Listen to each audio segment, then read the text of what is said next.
C'est l'heure de débriefer donc le dernier thème de ces live sessions du numérique, éthique et numérique. Bonjour Nicolas Moinet, vous êtes en duplex avec nous. Bonjour. Vous nous entendez très bien? Bonjour. Bonjour, vous êtes praticien, oui, très bien, vous praticien-chercheur en intelligence économique et professeur en sciences de l'information et de la communication à l'IAE de Poitiers. Vous avez suivi les différents débats de cet après-midi. Quels sont vos premiers retours, en tout cas première synthèse? Eh bien, déjà de manière générale, éthique et numérique sont deux mots qui riment, mais il ne suffit pas que deux mots riment pour qu'ils s'accordent. Et on voit bien la difficulté de faire accorder ces deux notions. Et quel est l'enjeu? Finalement, il nous a bien été expliqué par les différents intervenants. L'enjeu aujourd'hui, c'est la résilience. C'est que le numérique nous serve sans que nous y soyons pour autant asservis. Et en cette période de crise, évidemment, c'était pas gagné. Alors c'est quoi la résilience? On l'a bien vu, c'est la capacité à absorber un choc, une crise, et à rebondir. Et dans la résilience, il y a trois phases. Vous savez, il y a la résistance, d'abord, l'adaptation ensuite, et après la croissance. Et les débats ont bien montré finalement que chacune de ces phases, aujourd'hui, méritait d'être encore développée, d'être encore renforcée. Sur la cybersécurité, vous avez entendu le débat tout à l'heure. Qu'est-ce que ça vous a inspiré? Alors, moi, ce que je retiendrai de la cybersécurité, c'est d'abord que l'État, finalement, propose, les entreprises disposent, mais finalement ne disposent pas assez.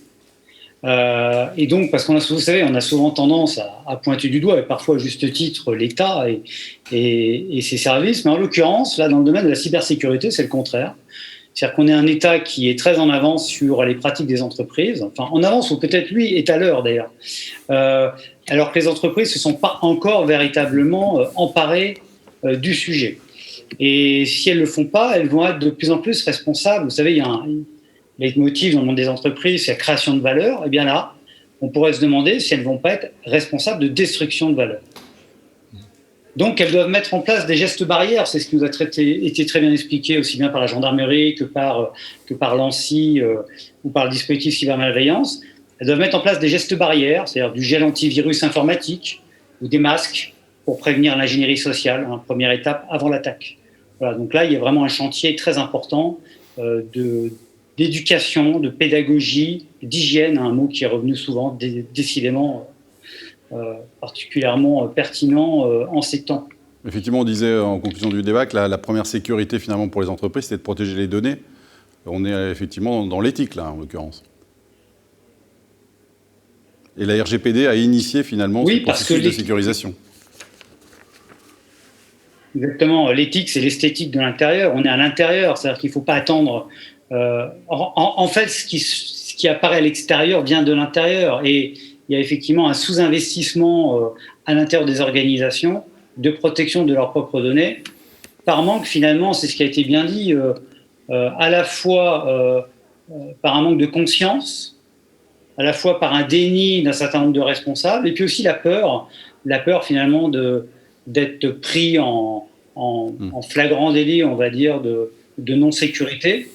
Mais évidemment, là, il y a une véritable cap à franchir, qui n'est pas encore franchi, mais qu'il faudrait franchir assez vite, parce qu'on l'a bien vu avec les trois intervenants, les criminels se professionnalisent dans le domaine du cyber. Et donc, si les organisations ne veulent pas se retrouver à se battre dans le cyberespace avec des pistolets à bouchon, ce qui me semble être peu efficace, eh bien, il faut absolument qu'elles, maintenant, prennent toute la mesure, en fait, je reprends les termes des intervenants, de cette guerre économique. Donc, ne soyons pas naïfs et agissons collectivement. Dans un instant, on va recevoir une prospectiviste. Là, si vous faisiez un peu de prospective sur ce sujet de l'éthique et numérique, pour vous, il sera central dans les mois, années qui viennent, quand on va parler de la transformation, de la poursuite de la transformation digitale dans les entreprises et les organisations plus généralement. On a parlé aussi hier du numérique responsable, ça fait partie de ce thème aussi.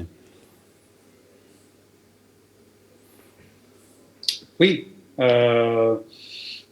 Je crois que, en fait, le véritable enjeu du numérique, c'est de dépasser l'impression que le numérique, c'est une question de personnes et d'individus. On est seul devant notre écran.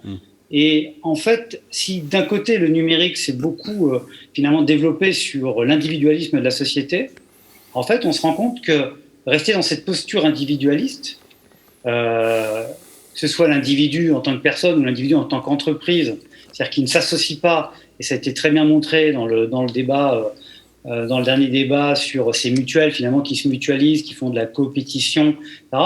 Eh bien, si on passe pas au collectif, eh bien, effectivement, ce monde numérique sera beaucoup plus porteur de menaces que d'opportunités. Or, il est porteur d'opportunités. C'est ce qu'on a vu notamment avec la marketplace Ma Ville, Mon Shopping, à condition de travailler en collectif. Donc là, il y a une espèce de... C'est pas un paradoxe, mais il faut dépasser finalement cet individualisme sur lequel s'est assis quand même pendant très longtemps le développement du numérique pour passer à de nouvelles pratiques. Merci Nicolas Moinet pour ce regard. Merci. Merci à vous. Place à la keynote maintenant pour clore cette deuxième journée des live sessions de Niort Numérique.